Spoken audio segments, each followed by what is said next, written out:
শিক্ষার্থী তোমাদের সবাইকে রামো ক্যান্টনমেন্ট পাবলিক স্কুল অ্যান্ড কলেজের পক্ষ থেকে আমি ওয়েলকাম জানাচ্ছি। আমরা আজকে আমাদের টেন্সের পার্ট 3 নিয়ে আলোচনা করব। চলো শুরু করা যাক।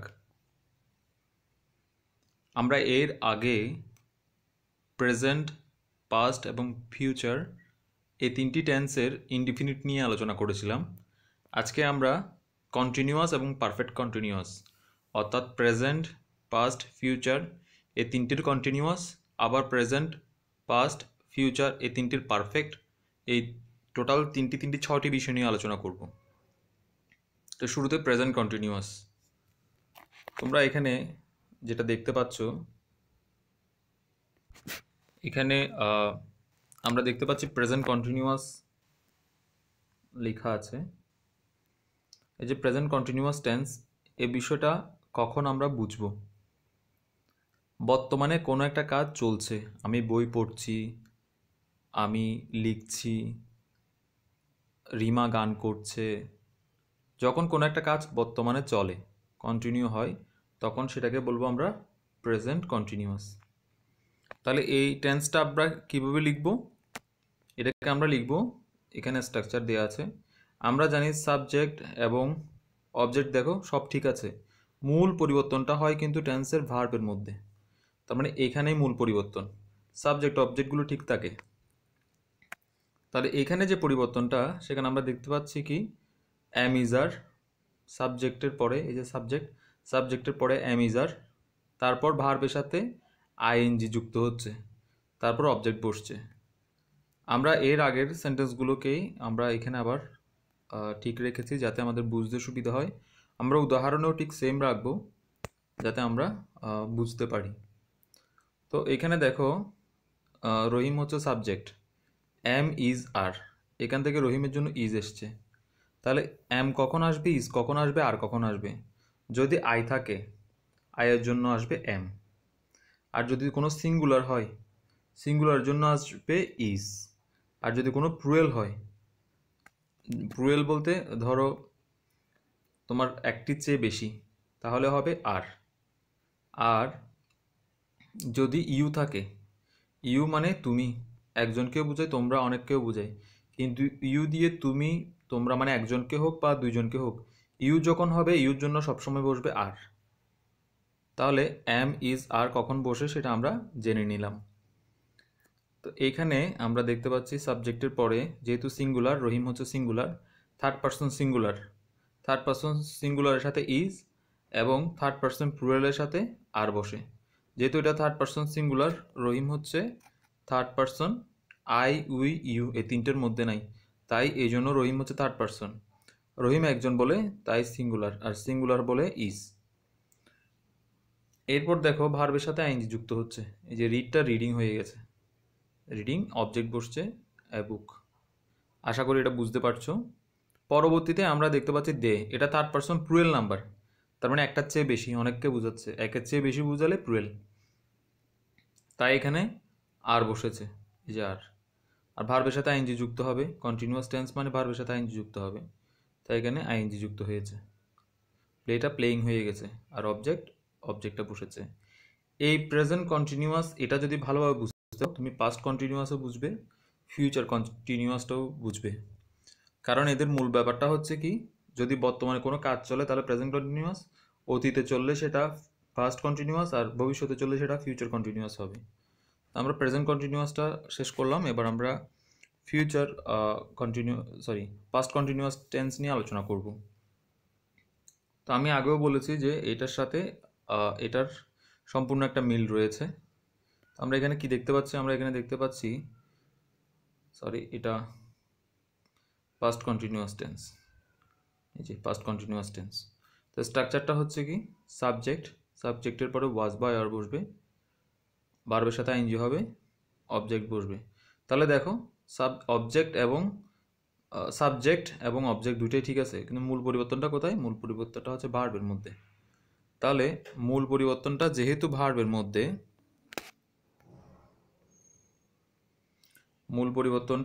পাস্ট কন্টিনিউয়াস টেন্সে মূল পরিবর্তনটা ভার্বের মধ্যে, আমরা জানি যদি যদি কি হয় সিঙ্গুলার হয় তাহলে ওয়াজ বসবে, আর যদি প্লুরাল হয় তাহলে অয়ার বসবে। আর ইউ সিঙ্গুলার হোক বা প্লুরাল হোক, ইউর সাথে সবসময় বসবে অয়ার। ওকে, তাহলে অতীতে কোনো একটা কাজ চলছিল, রহিম বই পড়ছিল, তারা মাঠে খেলছিল, মানে অতীতে কোনো একটা কাজ হচ্ছিল, চলছিল, এটা বোঝালে পাস্ট কন্টিনিউয়াস টেন্স। তাহলে দেখো রহিম ওয়াজ, রহিম সিঙ্গুলার এই জন্য ওয়াজ বসেছে, রিডটা রিডিং হয়ে গেছে, এ বুক, রহিম একটি বই পড়ছিল। তারপর এরপর হচ্ছে কি দে, দে প্লুরাল, মানে একের চেয়ে বেশি জন্য অয়ার বসেছে, তাহলে প্লেটা হয়ে গেছে playing football, they were playing football, তারা ফুটবল খেলছিল। তাহলে বর্তমানে যখন কোনো কাজ চলছিল তখন সেটা প্রেজেন্ট কন্টিনিউয়াস, আর অতীতে কোনো একটা কাজ চলছিল, বর্তমানে কোনো একটা কাজ হয় মানে কাজ চলছে, এটা বুঝালে প্রেজেন্ট কন্টিনিউয়াস। আর অতীতে কোনো একটা কাজ চলছিল, হচ্ছিল, তখন পাস্ট কন্টিনিউয়াস। তাহলে আমরা এটা বুঝতে পারলাম। এরপরে ফিউচার কন্টিনিউয়াস। তো ফিউচার কন্টিনিউয়াসে আমরা যেটা দেখতে পাচ্ছি, দেখো এখানে সাবজেক্ট এবং অবজেক্ট ঠিক আছে। অবজেক্টকে সংক্ষেপে আমরা এখানে সংক্ষিপ্ত ফর্মগুলো লিখেছি, কমপ্লিমেন্টের সংক্ষিপ্ত ফর্মও এই কম এরকম লিখেছি। এগুলোর অর্থ হচ্ছে অবজেক্ট বা কমপ্লিমেন্ট। তো আমরা দেখলাম যে সাবজেক্ট এবং অবজেক্ট দুই জায়গায় ঠিক আছে, কিন্তু মূল পরিবর্তনটা হচ্ছে কোথায়, ভার্বে। এখানে দেখো তাহলে কি আসতেছে, ফিউচার কন্টিনিউয়াসে শ্যাল এবং উইলের পরে একটা বি আসছে এবং ভার্বটা আইএনজি যুক্ত হয়েছে। তাহলে সাবজেক্ট রহিম, এখানে উইল বি, এই যে শ্যাল বা উইলের পরে বি আসবে, এই উইলের পরে বি এসছে, ভার্বটা আইএনজি রিডিং হয়েছে, এরপর অবজেক্টটা বসেছে। তো এখানে দে এটা প্লুরাল হলো, এখানে সিঙ্গুলার প্লুরাল কোনো বিষয় না, এখানে তুমি শ্যাল বা উইল ব্যবহার করতে পারো। তবে আয়ের জন্য সবসময় শ্যাল হয়, মানে অধিক জোর বোঝাতে শ্যাল হয়, আর সব জায়গায় উইল ব্যবহার করা যায়। তো আমরা এখানে সব জায়গায় উইল ব্যবহার করব ফিউচারে। দে উইল বি, এই যে উইল বি বসেছে, এরপর ভার্বের সাথে আইএনজি যুক্ত হয়েছে, এরপর অবজেক্টটা বসেছে। তাহলে আমরা এখান থেকে দেখি সাবজেক্ট এবং অবজেক্ট ঠিক আছে, কিন্তু এই ভার্বের চেঞ্জটা আমরা দেখলাম, শ্যাল এবং উইলের মধ্যে উইল বসেছে, তারপর বি বসেছে, তারপর আইএনজি হয়েছে। তাহলে এখানে ফিউচার কন্টিনিউয়াস টেন্সটা কীরকম, ভবিষ্যতে কোনো একটা কাজ চলবে বা ভবিষ্যতে কোনো একটা কাজ হতে থাকবে এরকম বুঝালে future continuous. Rahim will be reading a book, Rahim একটি বই পড়তে থাকবে। They will be playing football, তারা ফুটবল খেলতে থাকবে। তাহলে বর্তমানে কোনো একটা কাজ চলছে বুঝালে প্রেজেন্ট কন্টিনিউয়াস, অতীতে কোনো একটা কাজ চলছিল বুঝালে পাস্ট কন্টিনিউয়াস, ভবিষ্যতে কোনো একটা কাজ চলবে এটা বোঝাতে ফিউচার কন্টিনিউয়াস। এই যে বলেছিলাম একটা যদি বুঝো তাহলে সবগুলোই সবকটা মোটামুটি বুঝতে পারবে, কেন, কারণ পরিবর্তনটা হচ্ছে এই জায়গার মধ্যে। আর যেখানে কন্টিনিউয়াস দেখো সব জায়গায় কিন্তু বারগুলোতে আইএনজি ছিল, শুধু এই জায়গায় পরিবর্তনগুলো হয়েছিল, প্রেজেন্টে ছিল অ্যামিজার, পাস্টে ছিল ওয়াজ ওয়ার, আর ফিউচারে এখানে শ্যাল বি বা উইল বি বসেছে। তাহলে একটা বুঝলে বাকিগুলো বোঝা সহজ। ঠিক এটা যেরকম তোমরা বুঝতে পেরেছো, ঠিক সেম হচ্ছে পারফেক্ট। অর্থাৎ প্রেজেন্ট পারফেক্টটা বুঝলে পাস্ট পারফেক্টটাও বুঝে যাবে, ফিউচার পারফেক্টটাও বুঝে যাবে। তাহলে পারফেক্ট জিনিসটা কি, পারফেক্ট জিনিসটা হচ্ছে কোনো একটা কাজ সম্পন্ন হয়ে গেছে, মানে কাজটা কমপ্লিট। বর্তমানে যদি কোনো একটা কাজ সম্পন্ন মানে কমপ্লিট হয় সেটা প্রেজেন্ট পারফেক্ট, মানে অতীতে যদি কোনো একটা কাজ সম্পন্ন হয়েছিল মানে কোনো একটা কাজ সম্পন্ন হয়ে গেছে একদম, সেটার জন্য পাস্ট পারফেক্ট। আর ভবিষ্যতে কোনো একটা কাজ সম্পন্ন হয়ে থাকে ওটা বুঝালে হ্যাঁ তোমার হচ্ছে ফিউচার পারফেক্ট। তাহলে আমরা একটু গঠনের সাহায্যে দেখি। দেখো এখানে সাবজেক্ট এবং অবজেক্টগুলো ঠিক আছে, চেঞ্জগুলো আসতেছে এখানে। আচ্ছা, তো এখানে আমরা কি দেখতে পাচ্ছি, এখানে আমরা দেখতে পাচ্ছি সাবজেক্টের পরে হ্যাভ বা হ্যাজ বা হ্যাভ, ভি3। ভি3 মানে কি, আমরা এর আগে ভি1 ভি2 ভি3 নিয়ে আলোচনা করেছি। যারা এই যে ভি1 ভি2 ভি3 বুঝো না তারা আগের ভিডিওটা দেখে নাও, এটা ইউটিউবে তোমাদের লিঙ্কে দেওয়া আছে, ওটা দেখলে ওইটা কিন্তু তোমাদের বেইজ, মানে এর আগে এই যে পার্ট 2 এর যে ফর্মটা দিয়েছিলাম ওইটা কিন্তু তোমাদের বেইজ। ওইটা যদি ভালোভাবে বুঝতে পারো তাহলে এগুলো তোমাদের মানে বুঝতে কোনো ধরনের অসুবিধা হওয়ার কথা না। তো ভি3টা হচ্ছে তোমার past participle, past participle form. Past participle form অর্থাৎ সরি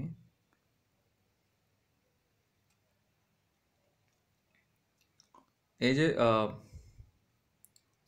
পাস্ট পার্টিসিপল ফর্ম কোনগুলো? যেমন গো, ওয়েন্ট, গন। এই যে ফর্মগুলো, এটা V1, এটা V2, এটা V3, অর্থাৎ প্রেজেন্ট, পাস্ট পার্টিসিপল। এই যে পাস্ট পার্টিসিপল ফর্মটা, এইটাই হচ্ছে এখানে V3। তাহলে সাবজেক্টের পরে হ্যাভ বা হ্যাজ বসবে, তারপর V3 বসবে, তারপর অবজেক্ট বা কমপ্লিমেন্ট বসবে। এই সাবজেক্টটা যদি সিঙ্গুলার হয় তাহলে হ্যাজ বসবে, আর এই সাবজেক্টটা যদি প্লুরাল হয় তাহলে হ্যাভ বসবে। আর ইউর জন্য সবসময় হ্যাভ বসবে। আচ্ছা, তাহলে আমরা উদাহরণের সাহায্যে বোঝার চেষ্টা করি। রহিম যেহেতু সিঙ্গুলার এই জন্য হ্যাজ বসেছে। তাহলে রিড V1, V2 হচ্ছে রেড, আর V3 হতে রেড। তার মানে প্রেজেন্ট, পাস্ট পার্টিসিপল তিনটা ফর্মই কিন্তু একই। এই জন্য তোমরা মনে করো না যে এইডি কেন যুক্ত হয় নাই বা অন্য ফর্ম কেন হয় নাই, কারণ এই তিনটি ফর্ম একই রকম থাকে। তাহলে হ্যাজের পরে ভার্বের V3 ফর্ম বসেছে, ফর্ম, তারপর অবজেক্টটা বসেছে। রহিম has red A book, Rahim একটি বই পড়েছে। এরপর দেখো সাবজেক্ট প্লুরাল বলে হ্যাভ বসেছে, আর প্লেট ওই যে V3 প্লেট ফর্মটা বসেছে, তারপর object. They have played football, তারা ফুটবল খেলেছে। তাহলে বর্তমানে কোনো একটা কাজ কমপ্লিট, সম্পন্ন, তাই সেটা প্রেজেন্ট পারফেক্ট টেন্স হয়। এটা যদি বুঝতে পারো, মানে এই প্রেজেন্ট পারফেক্টটা যদি বুঝতে পারো, তাহলে পাস্ট পারফেক্টটাও বুঝবে এবং ফিউচার পারফেক্টটাও বুঝবে। কেন? কারণ শুধু এখানে পরিবর্তনটা হবে, এই জায়গাগুলোতে পরিবর্তনগুলো হবে, বাকিগুলো ঠিক থাকবে। তার মানে বর্তমানে কোনো একটা কাজ সম্পন্ন হয়েছে, কমপ্লিট বুঝালে বর্তমানে প্রেজেন্ট পারফেক্ট, অতীতে কোনো একটা কাজ কমপ্লিট বুঝালে পাস্ট পারফেক্ট, আর ভবিষ্যতে কোনো একটা কাজ কমপ্লিট বুঝালে ফিউচার পারফেক্ট। তো আশা করছি এইগুলো তোমরা বুঝতে পারবে। এখানে দেখো এই যে হ্যাট, ওখানে হ্যাজ ছিল, এখানে জাস্ট হ্যাট আর V3। তো এখানে রহিম হ্যাড রেড এ বুক, এর অর্থ হচ্ছে রহিম একটি বই পড়েছিল, তার মানে ওর বইটা পড়া শেষ হয়ে গেছে, কমপ্লিট। তারপর দে হ্যাড প্লেড ফুটবল, তারা ফুটবল খেলেছিল, তার মানে তাদের ফুটবল খেলাটা কমপ্লিট। তো আমরা এখানে দেখতে পাচ্ছি সাবজেক্টের পরে যে হ্যাট আসছে, এই সাবজেক্টের পরে হ্যাট, V3 অবজেক্ট বা কমপ্লিমেন্টের মধ্যে এই যে অবজেক্ট বসেছে। এরপর দে, তারপর হ্যাট, V3, তারপর অবজেক্ট। আশা করি এটা তোমরা বুঝতে পারছো। এটা যদি তুমি বুঝতে পারো, এটা তোমাদেরকে আমার বোঝানো মানে খুব বেশি একটা দরকার নাই, তোমরা নিজেরাও চেষ্টা করলে এই জিনিসটা বুঝতে পারবে। তারপর আমি তোমাদেরকে বোঝার সুবিধার্থে বলছি, এটা হচ্ছে পারফেক্ট, ফিউচার পারফেক্ট। এটা এডিট হয়নি বলে, এডিট না মানে এডিটে একটু অপশনে খেয়াল করা হয়নি বলে ওটা ওরকমই রয়ে গেছে। ফিউচার পারফেক্ট আমরা যেটা দেখতে পাচ্ছি সাবজেক্ট এবং অবজেক্ট ঠিক আছে। তো এখানে দেখো শ্যাল হ্যাভ বা উইল হ্যাভ আসবে, শ্যাল হ্যাভ এবং উইল হ্যাভের পরে ভার্বটা V3 হবে। তাহলে দেখো সাবজেক্ট এবং অবজেক্ট ঠিক আছে, শুধু পরিবর্তনটা হচ্ছে কোথায়, এই ভার্বের মধ্যে। আচ্ছা, তো আমরা দেখতে পাচ্ছি এখানে রহিমের পরে উইল হ্যাভ বসেছে, এই দেখো উইল হ্যাভ, তারপর এই V3 রেড, তারপর অবজেক্ট বসেছে। আর দে এর পরে উইল হ্যাভ, এরপর প্লেট, তাহলে V3 বসেছে, এরপর ফুটবল। তাহলে এই যে রহিম will have read A book, Rahim একটি বই পড়ে থাকবে, মানে ওর কাজটা সে কমপ্লিট করবে। They will have played football, তারা ফুটবলটা খেলে থাকবে, মানে ফুটবল খেলেই থাকবে। তো এখানে ভবিষ্যতে কোনো একটা কাজ সম্পন্ন হয়ে থাকবে, কমপ্লিট হয়ে থাকবে, এটা বোঝাচ্ছে, তাই ফিউচার পারফেক্ট টেন্স হলো। তাহলে আমরা দেখলাম কন্টিনিউয়াস কিভাবে তার গঠন চেঞ্জ করে এবং কিভাবে সে কাজ করে, ঠিক একইভাবে করে ফিউচার কিভাবে পারফেক্ট কিভাবে চেঞ্জ হয় এবং কিভাবে কাজ করে। এই ভিডিওটা যদি তোমরা কয়েকবার ভালোভাবে দেখো, আশা করি তোমাদের এই দুটো অপশনের মধ্যে কোনোটাতে প্রবলেম থাকার কথা না। আর একটা জিনিস মাথায় রাখবে, এগুলো দিয়ে তোমরা যত বেশি প্র্যাকটিস করতে থাকবে, যত উদাহরণ দিয়ে প্র্যাকটিস করতে থাকবে, তত তোমাদের এই কাজগুলো সহজ মনে হবে। আচ্ছা, তো তোমরা আশা করছি এগুলো বুঝতে পেরেছো। পরবর্তীতে তোমরা এই যে কন্টিনিউয়াস এবং পারফেক্ট করালাম, এর আগেও আমি তোমাদেরকে এই অপশনটা দিয়েছিলাম তোমাদেরকে করার জন্য, তোমরা অনেকেই খুব ভালোভাবে একদম শুদ্ধভাবে করে পাঠিয়েছো, সেজন্য তোমাদেরকে থ্যাঙ্কস। আর যারা চেষ্টা করোনি তারা অবশ্যই চেষ্টা করো এটা করার জন্য। তোমাদের কোনো বিষয় না বুঝলে অবশ্যই আমাকে জানাবে। তো এখানে যেটা দেখো, তোমাদের এখানে সাবজেক্ট হচ্ছে কমল, অবজেক্ট হচ্ছে এ পিকচার। তাহলে সাবজেক্ট এবং অবজেক্ট তোমরা জানো এগুলো চেঞ্জ হয় না, তাহলে চেঞ্জ হয় কোথায়? এইখানে। তো আমি এখানে ভার্বের 3টা ফর্ম দিয়ে দিয়েছি। তো তোমরা এই 3টা ফর্ম দিয়ে কন্টিনিউয়াসের 3টা, অর্থাৎ present continuous, past continuous, future continuous, এই 3টা দিয়ে মানে সাবজেক্ট অবজেক্ট, সাবজেক্ট বা অবজেক্ট, এই অপশনটা দিয়ে তোমরা 3টা কন্টিনিউয়াস করবে, প্রেজেন্ট, পাস্ট, ফিউচার, আর 3টা পারফেক্ট করবে, প্রেজেন্ট, পাস্ট, ফিউচার।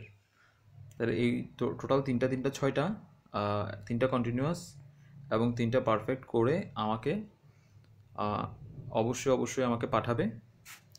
এবং তোমাদের যদি কোনো প্রশ্ন থাকে বা বুঝতে না পারো সেটাও আমাকে জানিও। এতক্ষণ ধৈর্য সহকারে তোমরা এটা ক্লাসটা দেখছো, সেজন্য তোমাদেরকে আমি অসংখ্য ধন্যবাদ জানাচ্ছি। পরবর্তীতে আমরা এই টেন্সের 4র্থ পার্ট নিয়ে আলোচনা করব। তোমাদের কোনো প্রশ্ন থাকলে সেটা অবশ্যই আমাকে জানাবে। তোমরা সবাই ভালো থাকো, সুস্থ থাকো। তোমাদেরকে আবারও আমি অসংখ্য ধন্যবাদ জানাচ্ছি।